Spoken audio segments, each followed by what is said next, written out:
ملګرو لکه څرنګه تاسو ته معلومه وه د افغانستان کرکټ ملي لوبډلې الاونډر لوبغاړي محمد نبي اساخیل او هم د اشانتي د ویسټ انډیز چاټک او هیټر لوبغاړي ګریس ګیل ترمنځ سیالي په لاره اچول شوې وه چې ملګرو چا ګټلې ده او څوک پړه شوي دي او ګټه یې څه وه په همدغه ویډیو کې بشپړ معلومات درکوو. هیله ده دغه ویډیو تر پایه راسره وګورئ. زموږ ګیران ټي وي یعنې وای ټي کرکټ یوټیوب چینل در سره سبسکرایب کړئ. سلامونه او نیکې هیلې مې هم پر ځان قبول کړئ.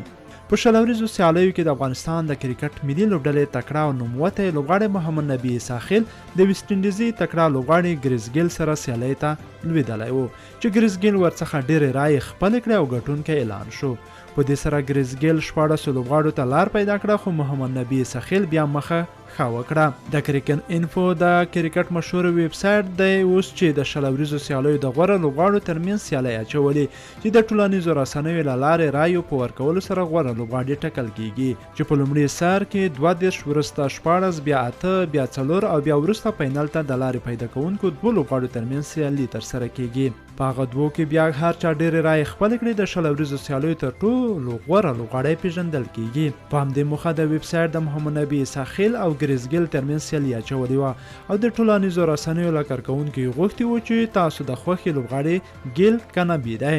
وروسته زیات شمېر خلکو ګریس ګیل ته رایه ورکړې او کمو خلکو بیا محمد نبي ته خپله رایه کارولې وه. که څه هم ګریس ګیل د خپل وخت یو داسې کرکټر و چې بې رحمه توپوهنې له امله خلک ورته ګوته په غاښ وو خو اوس د ویب سایټ د محمد نبي اساخیل سره سیالۍ ته اچولی و.